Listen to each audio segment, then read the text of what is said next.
Hola, los saluda Gaby del Instituto Bíblico para la Mujer y el Instituto Bíblico 9, hoy 21 de agosto, revisando nuevamente nuestro devocional en pos de lo supremo. El título de hoy es El Ministerio de los No Conocidos. La cita la encontramos en Mateo 5, versículo 3, donde Jesús dice lo siguiente: Bienaventurados los pobres en el espíritu. Oremos. Padre amado, te damos gracias de todo corazón que ahora podemos entender lo que Jesús dijo iniciando su sermón en el monte. Pues muchas veces no podíamos entender por qué Él diría que es una bendición ser pobre cuando nosotros pensamos todo lo contrario, que ser pobre no es una bendición, parece más como una maldición. Por supuesto, si tenemos una perspectiva mundana y secular. Pero agradecemos todo lo que has hecho por nosotros por medio de tu Hijo Cristo Jesús, por habernos dado el nuevo nacimiento, por habernos rescatado de la esclavitud al pecado y por darnos una nueva mente a través de la cual podemos pensar correctamente. Gracias por amarnos de esta manera. Te rogamos nos llenes de tu Hijo, nos llenes de tu Espíritu Santo para poder vivir honrándolo a Él para la honra de tu nombre. Te lo pedimos. Amén y amén. Empieza así nuestro devocional hoy titulado El Ministerio de los No Conocidos. Dice que el Nuevo Testamento repara en cosas que a nuestro criterio no parecerían dignas de observación. Evidentemente, ¿quién hoy en día, pensando como piensa el mundo tan material en el que vivimos, que bienaventurados son los pobres en el espíritu? Sin embargo, la palabra de Dios está completamente llena de verdad y hacemos bien en dejar que ella nos limpie y nos dirija la manera de pensar y de valorar. Ahora, esta frase de bienaventurados los pobres en el espíritu literalmente significa bienaventurados los depauperados. Y dice el hermano que los depauperados son muy frecuentes. ¿A qué se refiere? Como les digo siempre, deben buscar en su diccionario palabras que no conocemos, que no comprendemos, puesto que siempre estamos desarrollando nuestro vocabulario, o nos quedaremos como en la superficie del entendimiento. Entonces, depauperados, si buscas en el diccionario, significa débil o empobrecido. Llegaremos hasta ver aquí en el comentario que se trataría de un don nadie. Entonces, qué extraño que Jesús diga bienaventurados los que son un don nadie, ¿verdad? Ahora, por lo contrario, miren lo que dice aquí el hermano Oswald Chambers, que escribió esto hace más o menos 100 años, que la predicación de hoy en día, piensen bien, hace cuánto tiempo y cuánto peor estamos hoy. Dice, la predicación de hoy en día tiende a destacar y reforzar o enfocarse en la fuerza de voluntad de la persona o de la hermosura de su carácter, fáciles de comprobar. Pero el llamamiento que frecuentemente escuchamos es: toma una decisión por Jesucristo, ¿verdad? O sea, haciendo que, apelando a la fuerza de voluntad de una persona, apelando a que la persona actúe por sí misma hacia el Señor Jesucristo. Y cuando escuchamos este tipo de predicación, este tipo de evangelización, podemos oír fácilmente que el énfasis está en lo que nuestro Señor jamás confió, es decir, el ser humano. Él sabía lo que había en el ser humano. Dice, Él, es decir, Jesús, no nos pide que tomemos una decisión por Él. Es decir, Él no nos pide que decidamos por Él, sino nos pide todo lo contrario, nos pide que nos rindamos a Él. Y esto es algo muy distinto cuando nos ponemos a meditar en la diferencia entre una cosa y la otra.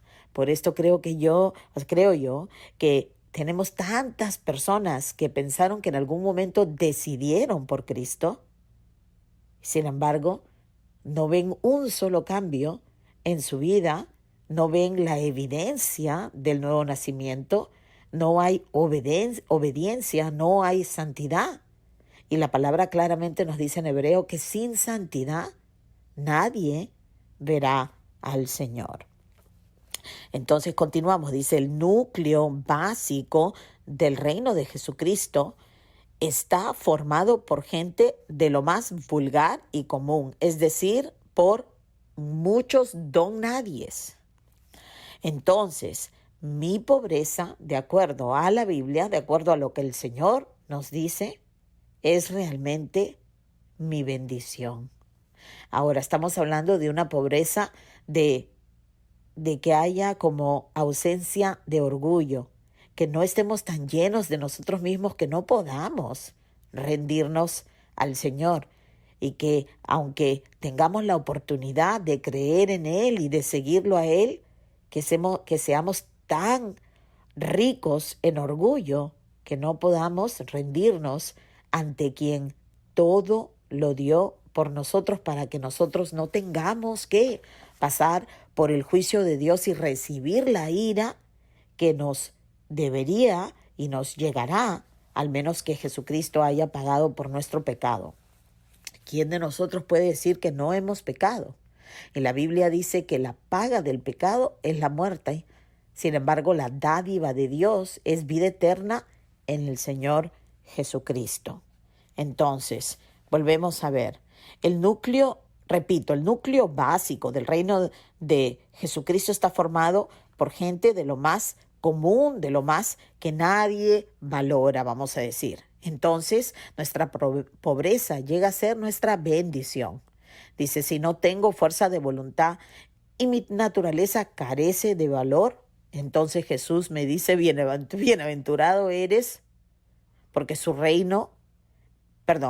porque es tu pobreza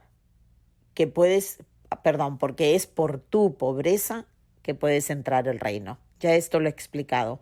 Las personas que están llenas de orgullo no sienten que necesitan seguir al Señor, que necesitan rendirse al Señor, que más bien seguirán viviendo a su manera, por sus propias fuerzas. Bueno, dice, en su reino no se entra en virtud de la bondad, solo se puede entrar en él como un don nadie, es decir, un depauperado. Y todo esto ofende porque nadie piensa de sí mismo como un don nadie, al menos que el Señor claramente te lo haya revelado. Dice, la hermosura de carácter que verdaderamente atrae a Dios es ignorada por aquel que la posee, porque no está tan consciente de sí mismo. Más bien la influencia consciente es orgullosa y no cristiana. Si me pregunto si soy útil para Dios, en el acto pierdo la hermosura y la lozanía del toque del Señor. Dice Juan 7:38, más bien, que el que cree en mí, dice el Señor Jesús, de su interior correrán ríos de agua viva. ¿Ven el orden? Creer en Él, venir a Él, rendirnos, es la clave. Dice, y si examino la corriente de la cual está diciendo el Señor aquí en el capítulo 7, pierdo el contacto con el Señor. Cuando estamos tratando de ser buenas personas en lugar de rendirnos completamente al Señor, terminaremos con el fruto contrario. Aquí una pregunta. ¿Quiénes son los que más han influido en nosotros? Debemos preguntarnos. Y dice el hermano que desde luego, no los que pensaban que influían, sino los que no tenían ni la más ligera idea de que nos estaban influyendo. Qué lindo, porque no es que estamos como tan conscientes de nosotros mismos que pensamos que, oh, voy a entrar a este lugar para yo ser de influencia. No, todo eso en realidad no es más que un orgullo. En la vida cristiana, la influencia piadosa, es decir, la influencia que queremos, santa, nunca es consciente de sí misma. Si somos conscientes de nuestra influencia, esta deja de tener el atractivo genuino, ¿verdad? Es algo como una manipulación religiosa, ¿verdad? Como que nosotros andamos ahí tratando de manipular como todo, no sé. Bueno, dice, si somos conscientes de nuestra influencia, esta deja de tener el atractivo genuino característico del toque de Jesús. Dejemos que sea Él el que obra en nosotros y en otros, ¿verdad? Sabemos que Jesús está obrando porque su obrar produce en las personas y las circunstancias más comunes algo inspirador. Así es como sabemos que es Él, el Espíritu de Cristo, el Espíritu Santo, quien está obrando. Porque en realidad no es una manipulación, no es algo que nosotros estamos como haciendo a propósito, sino que dedicados a Cristo, dedicados a realmente tener una relación viva, una lealtad a la persona del Señor Jesucristo. Él obrará en las personas que nos rodean de la forma que glorifica su nombre y no nuestro nombre. Así veremos como algo orgánico, algo que nadie puede controlar, ¿verdad? Que solo Dios lo puede traer. Bueno, hermoso, me encanta el ministerio de los no conocidos. Ahí es donde debemos todos desear estar. Bueno, veamos el título de mañana que dice, yo a la verdad, pero Él. Hermoso. Bueno, les deseo un lindo día, que realmente puedan vivir para Cristo, así nadie sepa de nosotros, qué importa quién nos conoce. La cosa es que Él nos conoce y este debe ser el gran gozo de nuestra vida. Bueno, que pasen un lindo día y que Dios los bendiga.